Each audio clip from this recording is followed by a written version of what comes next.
Welcome back to my YouTube channel enjoy English with Bhavya ma'am. आज हम 10th standard की first flight book का हमारा 5th चैप्टर दी 100 dresses part 1 करेंगे। ये जो चैप्टर है ये किसके बारे में है? ये गर्ल है वांडा, उसके बारे में है। एक्चुअली क्या है बच्चों कि ये जो गर्ल है ये पोलैंड से आई हुई है, ठीक है। और कहाँ पर आई है? अमेरिका में आई है अपनी फैमिली के साथ। तो इसने क्या किया कि अमेरिकन स्कूल में एडमिशन लिया। तो वहाँ पर जो उसके क्लासमेट्स थे उनको काफ़ी इसका नेम भी अजीब लगा और उन्होंने इसके साथ बिहेवियर भी काफ़ी अजीब किया। तो वो सब हम इस चैप्टर में पढ़ेंगे। एंड सेकेंडली अगर मैं इसके टाइटल की बात करती हूँ, टाइटल क्या है हमारा? दी 100 ड्रेसेस। अब ये 100 ड्रेसेस क्या है? एक्चुअली क्या है, ये 100 ड्रेसेस एक स्टोरी है जो राइटर के रियल एक्सपीरियंस के ऊपर बेस्ड है, ठीक है। तो इस चैप्टर में उसने क्या बताया कि जो गर्ल है वांडा ये क्लेम करती है कि इसके पास 100 ड्रेसेस हैं, ठीक है। और उसके जो क्लासमेट्स हैं वो उसका हमेशा मजाक उड़ाते हैं। मजाक क्यों उड़ाते हैं? क्योंकि उसकी ये जो स्टेटमेंट है वो बिल्कुल कॉन्ट्राडिक्टरी है। कॉन्ट्राडिक्टरी कैसे है कि वो हमेशा स्कूल में एक ही ड्रेस पहन के आती है लेकिन फिर भी वो कहती है कि मेरे पास 100 ड्रेसेस हैं। तो इस वजह से क्या रहता है, एक अजीब सा कन्फ्लिक्ट रहता है, उनका बिहेवियर अलग रहता है उसकी फ्रेंड का। तो इस चैप्टर में अब हम पढ़ेंगे क्या रियलिटी में उसके पास 100 ड्रेसेस हैं और वो कैसी हैं, क्या है एक्चुअली वो क्या है, वो मैं आपको अभी नहीं बताने वाली हूँ। मैं सिर्फ आपको इतना बताऊंगी कि all those dresses were extremely beautiful. Now let's begin with our chapter. The first Polish immigrants arrived in America in 1608, but the largest wave of Polish immigration occurred in the early 20th century, when more than 1 million Poles migrated to the United States. ये कहता है कि जो सबसे पहले Polish immigrants, Polish here refers to the language of the people of Poland, fine. And immigrants मतलब जो अपनी कंट्री को छोड़ के मूव करके दूसरी जगह पर परमानेंट सेटल हो जाते हैं। तो इस चैप्टर में ये क्या कह रहा है कि जो पोलैंड से लोग जो है कहाँ पर आ रहे थे? अमेरिका में आ रहे थे इन 1608। लेकिन जो लार्जेस्ट वेव आई किसकी? पोलिश इमिग्रेशन की, इन लोगों की, पोलैंड से आने वाले लोगों की। कब आई? अर्ली 20th सेंचुरी में। क्या हुआ उस टाइम पर? When more than 1 million Poles migrated to the United State. की मोर देन 1 मिलियन पोल्स मतलब 1 मिलियन से ज़्यादा की पॉपुलेशन माइग्रेट होकर कहाँ पर आ गई? यूनाइटेड स्टेट्स में आ गई। The Polish state didn't exist at that time. क्या था कि जो पोलिश स्टेट थी, पोलिश स्टेट का मतलब क्या है कि कंट्री ऑफ पोलैंड, एक्चुअली ये एक सेपरेट पार्ट नहीं था। पोलैंड उस टाइम पर एग्जिस्ट नहीं करता था। And the immigrants were identified. तो यहाँ पर जो रहने वाले लोग थे जो मूव कर रहे थे उनको कैसे आइडेंटिफाई किया जाता था? According to their country of origin, मतलब जिस कंट्री से वो बिलोंग करते हैं, जिसका जहाँ का उनका ओरिजिन है उससे उनकी पहचान होती थी, rather than to ethnicity. Ethnicity यानी culture, fine. They were identified as Russian Poles, German Poles, Austrian Poles. मतलब वो जहाँ से भी आए हुए होते थे ना उनको ऐसे बोला जाता था। मान लो वो रशिया से आए हुए हैं तो उनको बोलते थे रशियन पोल्स, जर्मनी से आए हैं तो ऐसे, ठीक है। One of the most notable polish American communities is in Chicago and its suburbs. So Chicago is sometimes called the second largest Polish city in the world, next only to Warsaw, the capital of Poland. ये कहता है कि जो सबसे notable community थी polish American थी कहाँ पर? चिकागो में। एंड इट्स सबर्ब्स यानी इसके सब पार्ट्स में। चिकागो जो है ना वो सेकेंड लार्जेस्ट सिटी माना जाता था, किसमें? पॉलिश सिटी में। क्यों? क्योंकि ये किसके बाद आता था? किसके बाद आता था ये? नेक्स्ट ओनली टू वारसा। वारसा के बाद। वारसा क्या है? कैपिटल है पोलैंड की। Polish Americans were sometimes discriminated against the United state. ये कहता है कि ये जो पोलिश अमेरिकन्स थे यानी पोलैंड से आए हुए जो अब अमेरिका में सेटल थे, तो पोलिश अमेरिकन्स बोला इनको, ठीक है। इनके साथ कई बार डिस्क्रिमिनेशन भी होता था। क्यों? एज देवर, मान लो कोई आयरिश है, इटालियन है, ज्यूज है। देखो ये नेचुरल है कि कोई भी बंदा अगर बाहर से आता है, आपकी कंट्री से नहीं होता है, तो थोड़ा बहुत कहीं ना कहीं डिस्क्रिमिनेशन रहता ही है, ठीक है। According to the United States 2000 census, 2000 का जो सेंसस रहा उसके अकॉर्डिंग उन्होंने क्या ऑब्जर्व किया कि 6,67,414 Americans of age 5 years and older मतलब 5 साल और 5 साल से बड़ी एज के जो लोग थे वो क्या पाए गए, पोलिश पाए गए as the language spoken at home. मतलब अब यहाँ पर आपको पोलिश और अच्छे से क्लियर हो गया होगा कि पोलिश क्या है, ये लैंग्वेज है जो वो लोग अपने घर पर बोलते थे। तो उन्होंने क्या पाया कि इतने लोग क्या हैं, पॉलिश हैं, which is about 1.4% of the people who speak languages other than English. मतलब जितने भी अदर देन इंग्लिश लैंग्वेज बोलने वाली पॉपुलेशन थी उसका 1.4% पीपल क्या थे, पॉलिश थे। या फिर आप ये भी कह सकते हो कि टोटल पॉपुलेशन का 0.25% लोग क्या थे, पॉलिश थे। तो ये क्या था, एक छोटा सा ब्रीफ आप कह सकते हो बैकग्राउंड है हमारी वांडा का, जिससे हमें थोड़ा सा पॉलिश अमेरिकन कम्युनिटी के बारे में पता चला।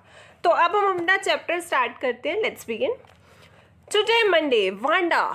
अब क्या था कि ये जो वांडा है, Petronski was not in her seat. आज ये एक सीन एक्चुअली क्लासरूम से शुरू हो रहा है और यहाँ पर क्या है, आज मंडे का दिन है और वांडा अपनी सीट पर नहीं है। But nobody, not even Peggy and Madeline, the girls who started all the fun noticed her absence. वो कहते लेकिन किसी ने ना नोटिस ही नहीं किया कि वो क्लास में नहीं है। इवन 2 गर्ल्स थी उसकी क्लास में, जिसका एक का नाम था पैगी और दूसरी का नाम क्या था, मैडेलाइन। ठीक है, ये जो गर्ल्स थी ये जनरली क्या करती थी, मजाक उड़ाती थी। तो उन्होंने भी नोटिस नहीं किया कि आज वो प्रेजेंट नहीं है क्लास में।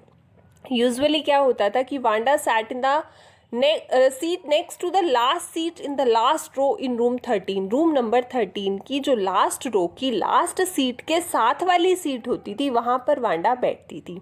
She set in the corner of the room. वो क्या थी, वो जो उसका रूम का कॉर्नर था वो वाली वो सीट होती थी जहाँ पर रफ बॉयज़ बैठा करते थे। Rough boys, you can say violent boys बैठते थे, who didn't make good marks, जिनके अच्छे मार्क्स नहीं आते थे, वो वहाँ पर बैठते थे। Corner of the room where there was most scuffling of feet. अब ये जो था रूम का ऐसा कॉर्नर था जहाँ पर सबसे ज़्यादा स्कफलिंग ऑफ फीट होती थी। स्कफलिंग ऑफ फीट यानी कि एकदम पैर घसीट के नहीं चलते, जैसे रगड़ के चलना, एकदम आवाज़ें सी आना, विस्लिंग की, इस टाइप के बच्चे यहाँ बैठते थे और वो अपने पैरों से हिलाते रहते थे, रगड़ते रहते थे। Most roars of laughter when anything funny was said. और ये ऐसी जगह थी जहाँ पर अगर मान लो क्लास में कुछ भी फनी बोला गया तो सबसे ज़्यादा हंसने की जो एकदम से आवाज़ें आती थी वो यहीं से आती थी। And the most mud and dirt on the floor. और यहाँ पर क्या था कि जो फ्लोर था इसके एरिया का, कॉर्नर वाले एरिया का, वहाँ पर बहुत ज़्यादा मड होती थी। मड आप कह सकते हो कीचड़ होना, एंड डर्ट आपको पता ही है, गंदगी। तो ये एक ऐसा एरिया था जहाँ पर वांडा बैठती थी। एक्चुअली क्या था कि Wanda didn't sit there because she was rough and noisy, कि वो वहाँ पर इसलिए नहीं बैठती थी क्योंकि वो भी रफ थी, उन बॉयज़ की तरह वायलेंट थी या नॉइजी थी।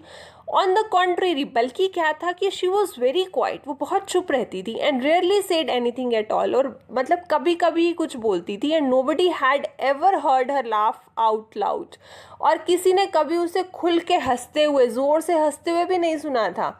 Sometimes she twisted her mouth into a crooked sort of smile, but that was all. वो कहते हैं कि कभी कभी तो क्या होता था कि अगर उसको किसी को स्माइल भी पास करनी होती थी ना, तो वो कैसे करती थी, मुंह ही मुंह में स्माइल कर देती थी। क्रूक्ड सॉर्ट ऑफ स्माइल, यानी एक अजीब सी स्माइल दे देती थी, but that was all, it's enough.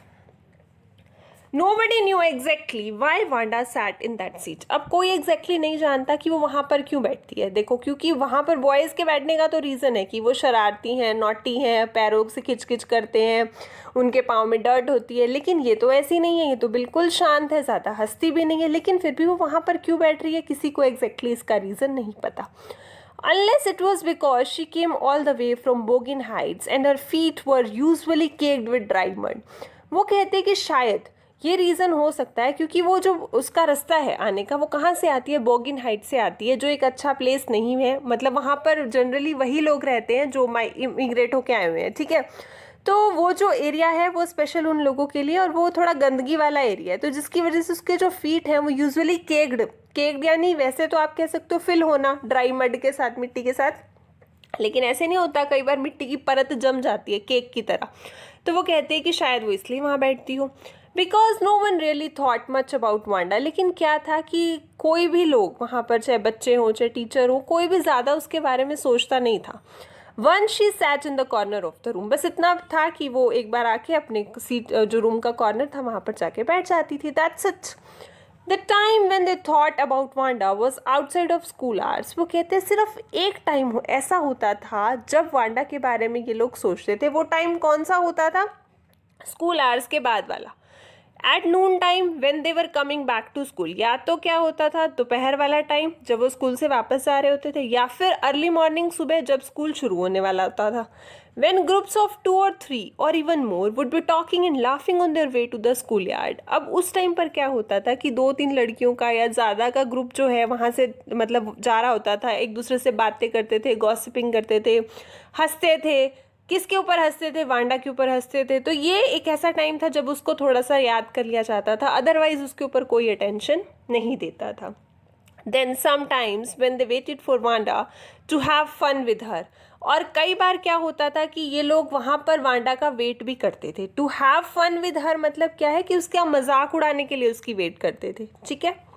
The next day Tuesday Wanda was not in school. देखो मैंने चैप्टर शुरू किया था मंडे से, मंडे को वो नहीं आई, किसी ने नोटिस नहीं किया.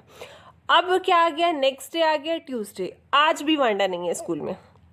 And nobody noticed her absence against. आज भी क्या हुआ? किसी ने नोटिस नहीं किया कि वो स्कूल में नहीं है. बट ऑन वेनसडे, लेकिन वेनसडे को क्या हुआ? पैगी एंड मैडी, कौन थी ये दोनों? गर्ल्स थी ना उसकी क्लास की.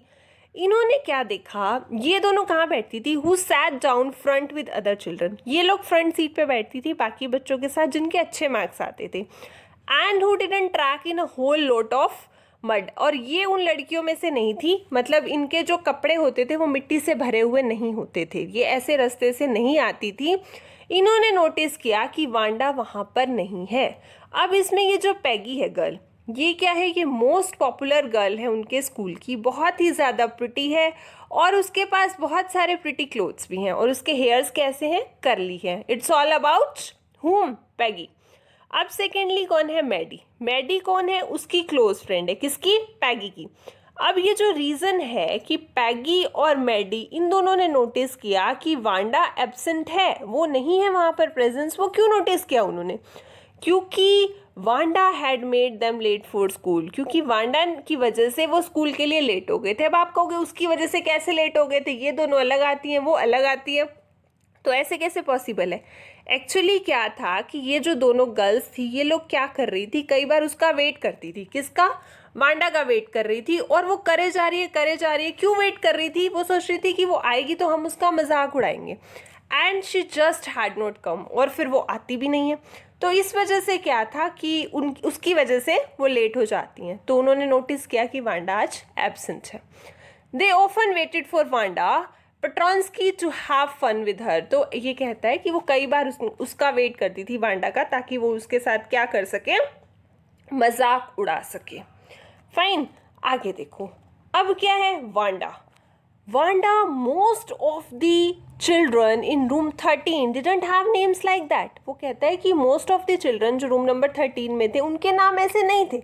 They had name easy to say. उनके जो नेम थे वो काफ़ी ईजी होते थे बोलने में, जैसे थॉमस हो गया, स्मिथ हो गया, एलन हो गया, इस टाइप के नेम थे. एक्चुअली क्योंकि वो लोग पोलैंड से तो आए नहीं हुए थे, वो लोग वहीं के नेटिव थे, तो नेचुरल है कि उनके नेम कॉमन से लगते थे. लेकिन इसका नाम थोड़ा सा सबको अजीब लगता था. देर वॉज वन बॉय, एक लड़का था जिसका नाम क्या था? Bounce, Willie Bouncy. अब ये क्या था? ये जो विली बाउंस था, लोगों को क्या लगता था कि इसका नाम फ़नी है, लेकिन इसके आने के बाद ये लगा कि इतना भी फ़नी नहीं है जितना किसका है? वांडा पेट्रॉन्स्की का है. ठीक है, तो उनको इसका नेम बहुत ही ज़्यादा फ़नी लगता था. Wanda didn't have any friends. अब वांडा की कोई बहुत ज़्यादा कोई फ्रेंड नहीं थे. She came to school alone, अकेली आती थी, घर अकेली जाती थी.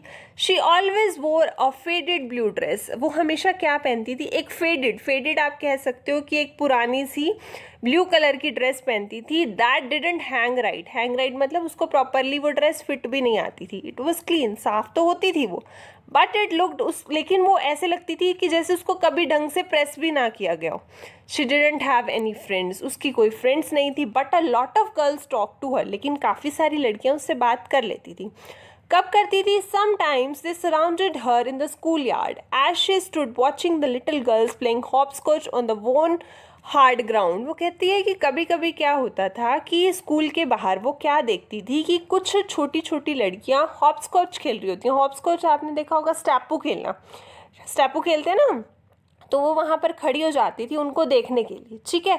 तो जब वो वहाँ पर खड़ी होती थी ऑन द ग्राउंड, उस ग्राउंड पर जब वो उनको देख रही होती थी तो कुछ गर्ल्स के साथ इसकी इंट्रैक्शन हो जाती थी। Wanda, Peggy would say in a most courteous manner as though she were talking to Miss Mason. अब जो पैगी है वो वांडा से बात करती है और वो बहुत ही कर्टियस यानी बहुत ही रिस्पेक्टफुल मैनर में उससे बात करती है, जैसे कि वो मिस मैसन से बात कर रही हो। मिस मैसन कौन है? उसकी क्लास टीचर है, ठीक है। और वो क्या कहती है वांडा?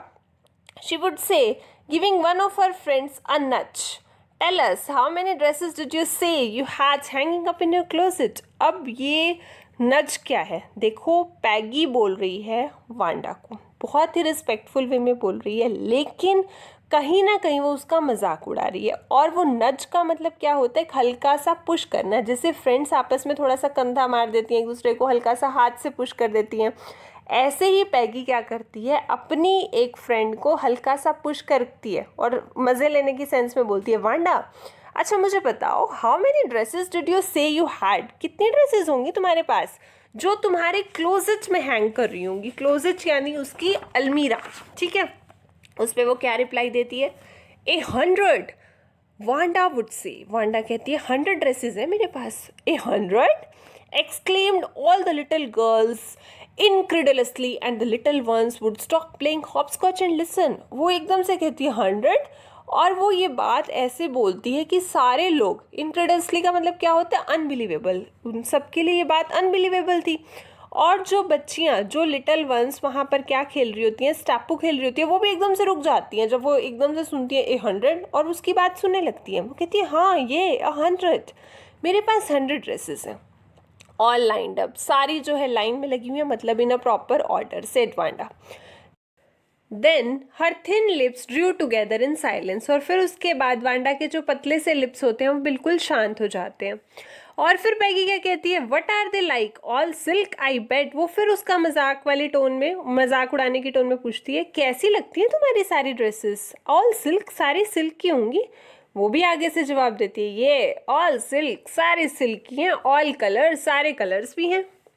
फिर पैगी पूछती है, वेलवेट टू, वेलवेट की भी ड्रेसेस होंगी? वो कहती है हाँ वेलवेट की भी है। 100 ड्रेसेस, 100 ड्रेसेस है मेरे पास। Wanda would repeat solidly, solidly का मतलब क्या होता है कि अपनी फीलिंग्स को शो ना करना, मतलब अंदर से तो नेचुरल है, उसको अच्छा नहीं लग रहा होता कि उसकी लेग पुलिंग हो रही है, समझती तो वो सब है, लेकिन फिर भी वो ऊपर से रिएक्ट नॉर्मली करती है। All lined up in my closet, और वो कहती है कि सारी ड्रेसेस मेरी अलमीरा में ऑर्डरली रखी गई हैं। Then they would let her go, अब उसके बाद, इससे पहले कि वो उसको जाने देती, वो जा रही होती है, and then before she would gone very far, अब वो ज़्यादा दूर भी नहीं गई होती है, इतने में ही ये जो इसकी फ्रेंड्स होती हैं या क्लासमेट्स कह लो आप, पैगी और ये, तो ये क्या करती हैं? They could not help bursting into shrinks and peels of laughter. वो ना खुद की हंसी नहीं रोक पाती, एकदम से वो फूट पड़ती हैं, हंस पड़ती हैं, और श्रिंक होता है कि थोड़ी सी चिल्लाना, चीखनी सी आवाज़ करना, वैसे करने लगती हैं। 100 dresses, Obviously, the only dress Wanda had was the blue one which she wore every day. वो कहती कमाल की बात है, 100 ड्रेसेस, ये झूठ बोल रही है क्योंकि सिर्फ एक ही ड्रेस है जो इसने डेली डाली होती है, वो ब्लू वाली, ठीक है। सो वाई डिड शी से शी हैड 100, तो ये ऐसे क्यों बोल रही है कि इसके पास 100 है? वट अ स्टोरी, इसके पीछे क्या स्टोरी है ये पता करनी पड़ेगी। How many shoes did you say you had, फिर वो और आगे उसके मजे लेने के लिए पूछती है, तुमने क्या बताया था, कितने शूज हैं तुम्हारे पास? 60 pairs all lined up in my closet, और वो क्या कहती है कि मेरे पास 60 पेयर्स हैं, किसके? शूज़ के, और सारे कहाँ लगे हुए हैं? मेरे क्लोजेट में, मेरी अलमीरा में।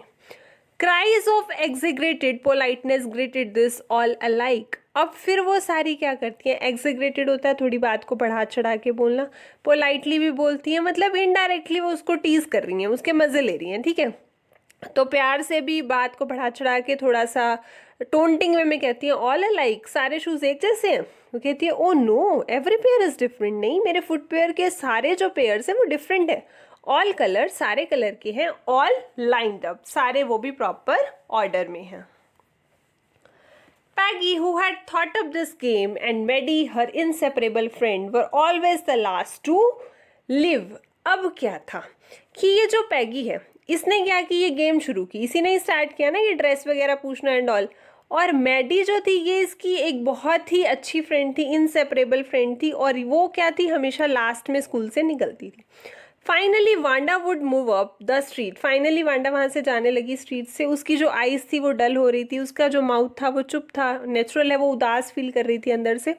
हिचिंग her left shoulder every now and then, hitching का मतलब होता है एकदम से झटका मारना, तो उसका लेफ्ट शोल्डर जब एकदम से झटके से थोड़ा सा ऊपर नीचे करती है, in a funny way she had, जो भी उसका था। Finishing the walk to school alone, और अपनी वॉक को स्कूल से मतलब जाने की अकेली ही ख़त्म करती है। पैगी वॉज नॉट रियली क्रूअल। अब इसने हमें क्या दिखाया है कि पैगी का और मैडी का जो रियल करेक्टर है या फिर उनके जो व्यूज़ हैं वांडा को लेके, वो डिस्क्राइब किया इन 2 पैराग्राफ में। सबसे पहले उन्होंने पैगी की बात की है। वो कहते हैं कि पैगी जो थी रियलिटी में क्रूअल नहीं थी, इवन उसका नेचर बहुत अच्छा था। वो छोटे छोटे बच्चों को प्रोटेक्ट करती थी बुली से। बुली क्या होते हैं कि जिनके पास पावर होती है, स्ट्रेंथ होती है, और वो वीक बच्चों को या फिर वीकर जो लोग होते हैं उनको डराते हैं, तो उनसे प्रोटेक्ट भी करती थी। इवन क्या होता था कि अगर वो कभी देख ले कि किसी एनिमल के साथ मिसट्रीट किया जा रहा है तो भी उसको रोना आ जाता था।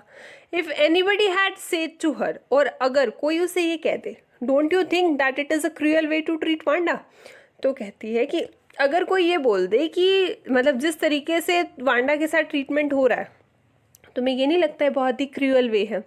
She would have been very surprise, वो बड़ी हैरान होकर कहती, क्रूअल, इसमें क्रूअल की क्या बात है? Why did the girl say she had 100 dresses, फिर वो ऐसे कहती क्यों है कि उसके पास 100 ड्रेसेस हैं? Anybody could tell that that was a lie, कोई भी क्या बता सकता है कि झूठ बोल रही है ये, क्योंकि ये तो एक ही ड्रेस पहन के रखती है। Why did she want to lie, why did she want to lie, अब वो ये झूठ क्यों बोलती है? And why she was not just an ordinary person, एंड वो कहती है कि ये कोई ऑर्डनरी पर्सन नहीं है। Why did she have a name like that, क्यों? क्योंकि उसका नाम बड़ा अजीब है, वांडा, जबकि वहाँ के लोगों का नाम बड़ा नॉर्मल है। Anywhere they never made her cry, वो कहते हैं चलो जो भी था, लेकिन हम लोग उसको इतना भी टीज नहीं करते कि हम उसको रुला दें। तो इससे हमें क्या पता चला कि बाय नेचर पैगी अच्छी है, वो क्रूअल नहीं है, सॉफ्ट हार्टेड है, लेकिन उसको ये लगता है कि जो वांडा है वो झूठ बोल रही है अपनी ड्रेसेस को लेके, तो इसलिए फिर वो उसके और मजे लेती है। By heart she is good. As for Maddie, this business of asking Wanda every day how many dresses, how many hats, how many this and that, she was a मतलब उसको क्या अच्छा नहीं लग रहा होता। वो कहती है कि मैडी के लिए, अब हम मैडी की बात कर रहे हैं, कि ये जो वांडा का मतलब वांडा से बार बार पूछने का बिजनेस बना रखा था पैगी ने, वो बार बार पूछती थी, रोज़ पूछती थी कितनी ड्रेसेस है, कितनी हैट है, how many this and that, तो ये सारी चीज़ें शी हैड वॉज बोदरिंग हर, वो सारी चीज़ें ना उसको परेशान कर रही थी। वो कहती बार बार उसको क्यों बोदर करते हो? Maddie was poor herself, क्यों? क्योंकि वो खुद भी गरीब थी Maddie. She usually wore somebody's hand me down clothes, क्योंकि जनरली क्या होता था कि वो कैसे कपड़े पहनती थी, हैंड मी डाउन्स मतलब किसी के उतरे हुए कपड़े, ओल्ड क्लोथ्स वो पहनती थी। वो कहती है thank God she didn't live up on Boggin height, कि थैंक गॉड कि मैं वहाँ पर नहीं रहती हूँ बॉगिन हाइट्स में जहाँ पर वांडा रहती है, और हैव अ फनी नेम, या फिर मेरा कोई फ़नी नाम नहीं है। मतलब मन ही मन वो थैंकफुल हो रही है भगवान की, क्योंकि कहीं ना कहीं उसकी सिचुएशन वांडा से मिलती है। Sometimes when Peggy was asking Wanda those questions in that mocking polite voice, वो कहते कभी कभी पैगी जब वांडा से इस तरीके से क्वेश्चन पूछ रही होती है, कैसे मोकिंग होता है मजाक उड़ाना, और पोलाइट आपको पता है प्यार से पूछती, प्यार से थी पर मजाक वाले वे में बोलती थी, तो मैडी को अच्छा नहीं लगता था। मैडी फील एम्बेरस्ड, उसको शर्म आती थी, एंड वो क्या करती थी, studied the marbles in the palm of her hand, उसके हाथ में जो मार्बल्स होते थे, जो कंचे होते थे, उसको क्या करने लगती थी, स्टडी करने लगती थी, गिनने लगती थी, फिर कभी उनको रोल करती थी, मतलब घबराहट में नहीं करती जैसे जब एम्बैरस होता है बंदा तब। एंड सेइंग नथिंग हरसेल्फ, और वो ज़्यादा कुछ इन्वॉल्व नहीं होती थी। Not that she felt sorry for Wanda exactly, इसलिए नहीं कि उसे वांडा के लिए बुरा लगता था exactly. She would never have paid any attention to Wanda, वो कहती है कि वो तो शायद कभी उसकी तरफ ध्यान भी ना देती अगर पैगी ने ये ड्रेस वाला स्यापा, ये ड्रेस वाली गेम शुरू ना की होती। But suppose Peggy and all other started in on her next, लेकिन सपोज करो पैगी और बाकी सब ये जो है, ये सब लोग अगर मेरे ऊपर अगली बार शुरू हो गए, तो मतलब वो कहीं ना कहीं इनसिक्योर फील कर रही है, उसको लगता है कि कहीं इनका टारगेट मैं ना बन जाऊँ। She was not as poor as Wanda, वो कहती है कि मैं इतनी भी गरीब नहीं हूँ जितनी वांडा है perhaps, but that she was poor, लेकिन गरीब तो थी वो। Of course she would have more sense than to say she had 100 dresses. वो कहती है of course मेरे अंदर इतनी सेंस तो है कि मैं कभी नहीं बोलूँगी कि मेरे पास 100 ड्रेसेस हैं. Still she would not like for them to begin on her. लेकिन फिर भी वो अंदर से कि बिल्कुल भी नहीं चाहती कि ये सारे मेरे फ्रेंड्स पैगी है या बाकी सारे फ्रेंड्स हैं बिगिन ऑन हर मतलब मेरे से इस तरीके से क्वेश्चंस पूछने स्टार्ट करें. शी विश्ड, और वो सिर्फ ये विश कर रही थी कि पैगी जो है वांडा को टीज करना जो है वो बंद कर दे. Today even though they had been late to school. अब क्या था, आज हालांकि वो लेट हो रहे थे स्कूल के जाने के लिए, तो मैडी जो थी वो अंदर अंदर खुश होती है. क्यों खुश होती है? वो सोचती है कि चलो सही है, लेट हो गए तो आज हम उसका मजाक भी नहीं उड़ा पाएंगे. She worked her arithmetic problems absent mindedly. अब वो चुपचाप मतलब अपनी जो भी उसकी मैथमेटिकल प्रॉब्लम्स थी उसको सॉल्व कर रही है. और कैसे? एब्सेंट माइंडेडली मतलब उसका दिमाग कहीं ना कहीं वांडा की तरफ है. 8 टाइम्स 8 लेट्स सी, ये जो भी उसकी प्रॉब्लम थी वो. She wished she had the nerve to write Peggy a note. वो सोचती है कि मतलब वो विश करती है कि काश मेरे अंदर नर्व टू राइट यानी हिम्मत होती कि मैं पैगी को ना एक नोट लिख सकूं. बिकॉज क्योंकि वो ये जानती है कि उसके अंदर इतनी हिम्मत नहीं है कि वो सीधा जाके पैगी को बोले कि भाई तू उसको टीज करना बंद कर दे या उसको परेशान मत कर. Hey Peggy let's stop asking Wanda how many dresses she had. कि सीधा जाके उसको बोले कि तू स्टॉप कर दे वांडा से बात पूछना कि उसके पास कितनी ड्रेसेस है. जितनी है सो है, तेरे को क्या करना है. When she finished her arithmetic, जब वो अपनी अर्थमेटिक फिनिश करती है तो सोचती है चल बोला तो जाता नहीं, मैं ना पैगी को एक नोट लिख देती हूँ, लिख के दे देती हूँ. सडनली एकदम से ना वो लिखते लिखते पॉज हो जाती है, रुक जाती है. एंड शडर्ड, शडर्ड का मतलब तो एकदम से कांपने लग जाती है, मतलब अजीब सी मतलब डर जाती है वो. ठीक है. She pictured her self in the school yard. वो डरती क्यों है? क्योंकि वो ना कहीं पिक्चर्ड हर सेल्फ का मतलब होता है इमेजिन करना. वो खुद को इमेजिन करने लग जाती है वांडा की जगह स्कूल यार्ड में. वो सोचती है new target for Peggy and the girls, की पैगी के लिए और बाकी गर्ल्स का नया टारगेट कहीं मैं ना बन जाऊं. Peggy might ask her where she got the dresses that she had on. वो कहते पैगी की पॉसिबिलिटी है कि शायद वो मुझसे ये पूछ ले कि where she got the dress that she had on, मतलब ये जो ड्रेस उसने पहनी हुई है वो उसने कहाँ से ली है. And Maddie would have to say it, और मैडी को सच बताना पड़ेगा. क्या? It was one of Peggy's old ones. ये जो ड्रेस उसने पहनी हुई है वो पैगी की ही पुरानी ड्रेस है जो मैडी की मदर ने क्या किया, पैगी की मदर से ड्रेस ली थी और उस ड्रेस को कोशिश की क्या करने की, डिस्गाइज करने की, छुपाने की. किससे छुपाने की? न्यू ट्रिमिंग्स के साथ. ट्रिमिंग्स होता है कि जो पट्टियां वगैरह लगाते हैं, रिबन्स लगाते हैं, उससे ताकि किसी को पता ना चले कि मैडी ने जो ड्रेस पहनी हुई है वो किसकी है, पैगी की है. So no one in room 13 would recognise it, की कोई उस ड्रेस को पहचान ना पाए. If only Peggy would decide of her own accord to stop having fun with Wanda. वो कहती है कि एक ही तरीका है, वो सिर्फ ये विश कर रही होती है कि काश पैगी खुद से ही ये डिसाइड कर ले अपनी विश से कि वो वांडा का मजाक उड़ाना बंद कर देगी. Oh well.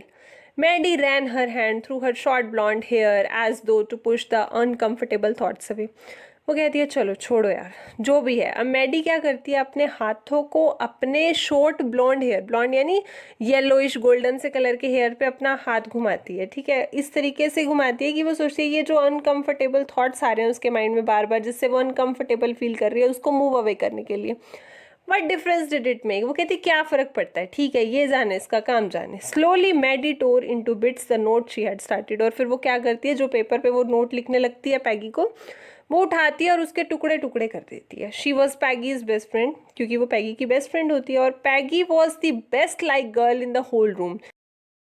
And secondly Peggy जो थी बेस्ट लाइक गर्ल थी, मतलब सबसे ज़्यादा पसंद की जाने वाली गर्ल थी पूरे रूम में. Peggy could not possibly do anything that was really wrong she thought. और वो सोचती है कि पैगी जो है कुछ भी गलत नहीं कर सकती है.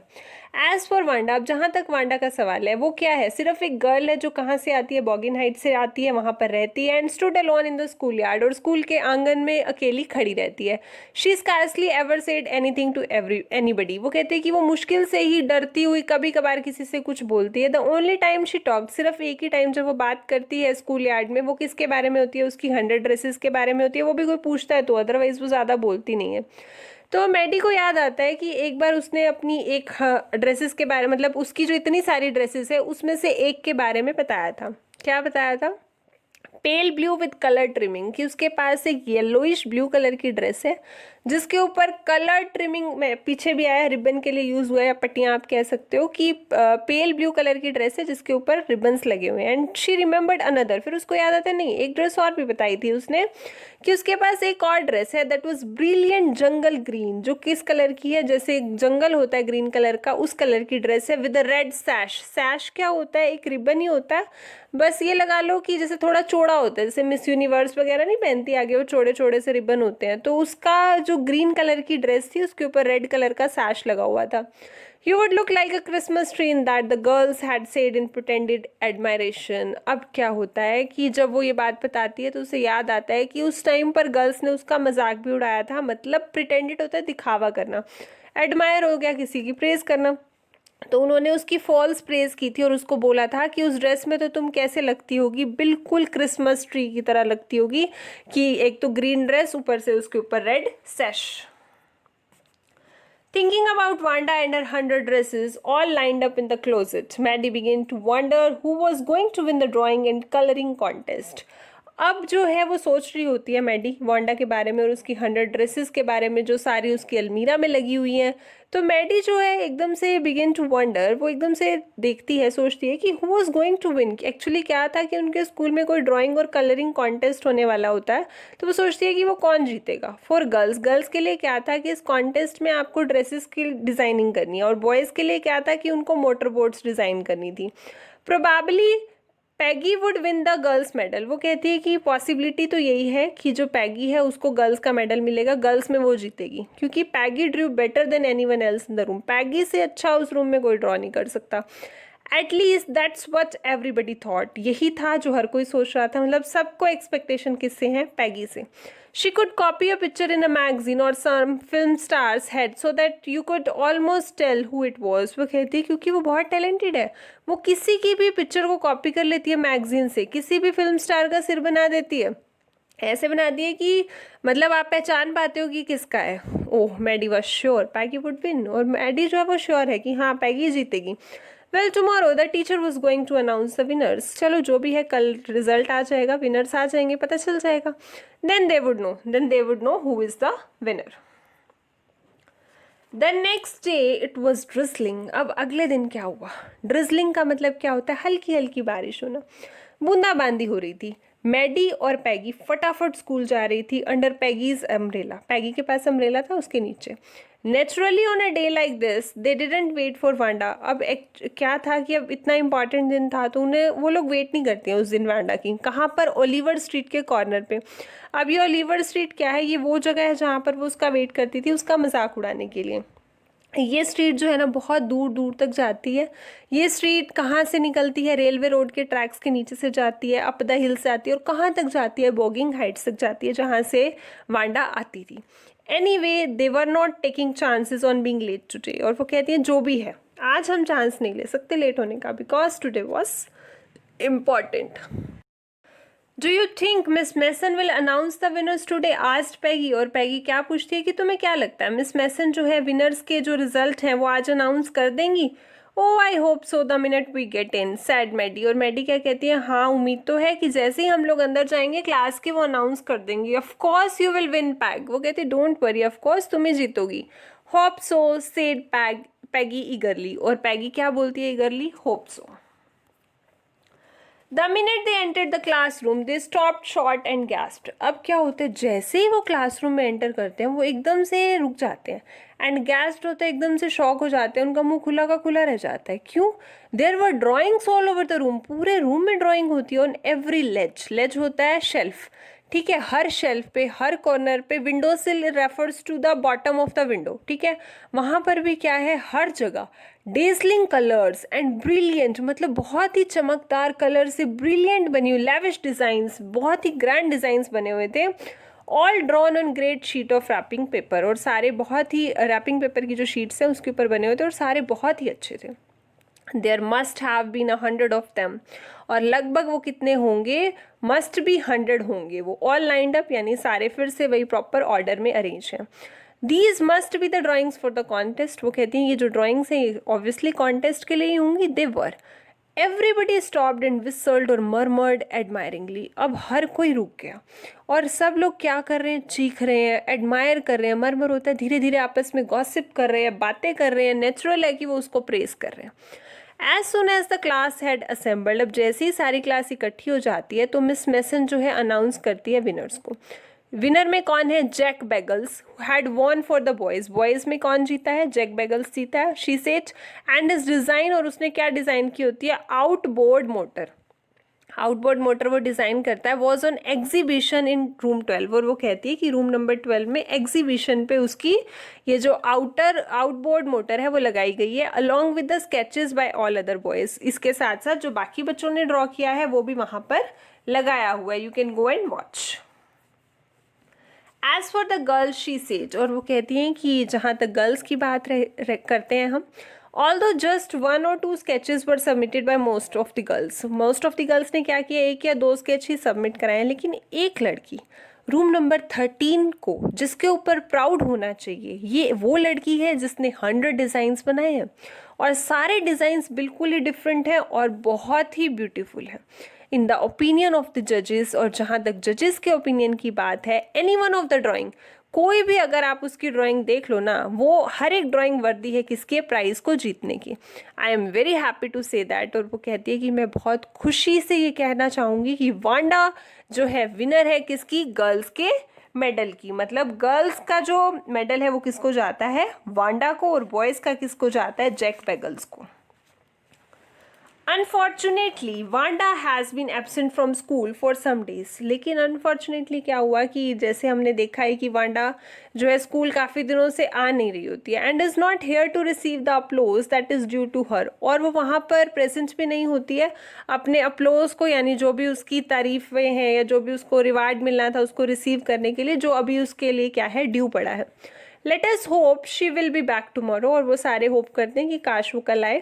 Now class you may file round the room quietly. अब जो टीचर है वो क्या बोलती है कि नाउ बच्चों को, now class you may file round यानी कि अब आप देखो एंड मूव करो यहाँ से quietly, and look at her drawings, और उसकी ड्राइंग्स को देखो जो क्या है, एक्सट्रीमली ब्यूटीफुल और वेल मेड है। Fine.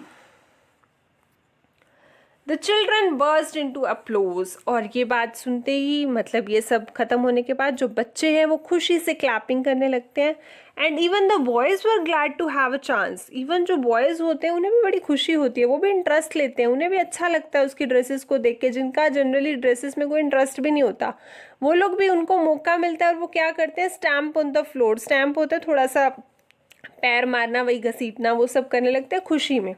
Put their fingers in their mouths and whistle, अपने मुंह में फिंगर डाल के विस्लिंग करते हैं। Though they were not interested in dresses, हालांकि उनका ड्रेसेस में कोई इंटरेस्ट नहीं होता, still they were very happy to see the dresses made by Wanda.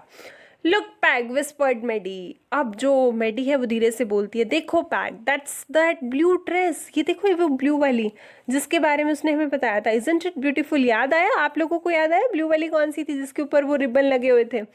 Yes seat पैगी कहती है हाँ यार। And here set green one, देखिए ग्रीन वाली भी है। ग्रीन वाली याद आई आपको, कौन सी, क्रिसमस वाली जिसका मजाक उड़ा रहे थे, क्रिसमस ट्री लगेगी तू। Boy and I thought I could draw. और ये इस तरीके से हमारा ये चैप्टर है यहाँ पर ख़त्म हो जाता है। और इसने हमें क्या देखा कि जो पैगी है चाहे मैडी है, दोनों बाय हार्ट गर्ल्स, दोनों बहुत अच्छी हैं, लेकिन दोनों का ओपिनियन अलग रहा वांडा को लेके। डिस्क्रिमिनेशन हुआ वांडा के साथ, नो डाउट। पैगी ने तो इसलिए किया क्योंकि उसको लगता था कि ये झूठ बोलती है, तो इसका मजाक उड़ाने में कुछ बुरा नहीं है, पर वैसे वो अच्छी थी।